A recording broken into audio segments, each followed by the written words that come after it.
नमस्ते सबैलाई। आज हामी काठमाडौँको मुटुमा अवस्थित ऐतिहासिक र प्रतिष्ठित 5 तारे होटल याक एन्ड यतिमा छौँ। यो होटल केवल लग्जरी मात्र होइन, नेपालको ऐतिहासिक विरासतसँग जोडिएको एक जीवित धरोहर हो। यो होटल काठमाडौँ दरबारमार्ग क्षेत्रमा अवस्थित छ। यो क्षेत्र कूटनीतिक नियोग, उच्च स्तरीय पसल, बैंक र महत्त्वपूर्ण ऐतिहासिक स्थलहरूको केन्द्र हो। त्रिभुवन अन्तर्राष्ट्रिय विमानस्थलबाट करिब 15-20 मिनटमै यहाँ पुग्न सकिन्छ। नारायणी दरबार सङ्ग्रहालय पनि यही आसपासमा पर्दछ।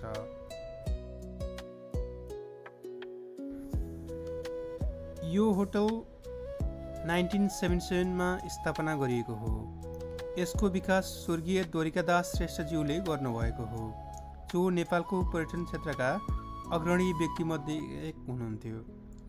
यो होटल ऐतिहासिक लाल दरबार परिसरमा निर्माण गरिएको हो, जुन 1990 को दशकमा तत्कालीन प्रधानमन्त्री वीर शमशेर राणाद्वारा निर्माण गरिएको थियो। यस होटलमा जिमको पनि राम्रो सुविधा छ।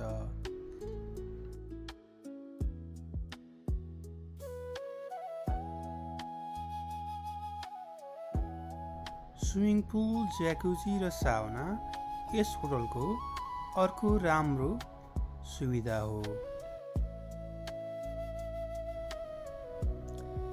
यस होटलमा करिब 241 वटा कोठा र सुइटहरू रहेका छन्। परम्परागत राणाकालीन वास्तुकला र आधुनिक सुविधाको संयोजन यहाँका कोठाहरूको मुख्य विशेषता हो। होटलभित्र पस्ने बित्तिकै भव्यता महसुस हुन्छ। अग्लो छत, आकर्षक झुम्का बत्ती, परम्परागत नेपाली कला र सजावटले यहाँको वातावरणलाई राजसी बनाएको छ। राणाकालीन वास्तुकला र आधुनिक व्यवस्थापनले यहाँको लबीलाई विशेष बनाएको छ। सहरको व्यस्तताबीच यो बगैँचा एक शान्त ओएसिस जस्तै देखिन्छ। हरियाली, खुला आकाश र ऐतिहासिक दरबारको पृष्ठभूमिले यहाँको वातावरणलाई अझ आकर्षक बनाउँदछ। यहाँको रुम पनि अति सफा र डेकोरेसन पनि एकदम राम्रो छ। यहाँको ब्रेकफास्ट बुफे निकै आकर्षक छ। ताजा फलफुल, बेकरी आइटम, नेपाली परिकार, लाइभ एग स्टेसन र अन्तर्राष्ट्रिय मेनुहरू उपलब्ध छन्।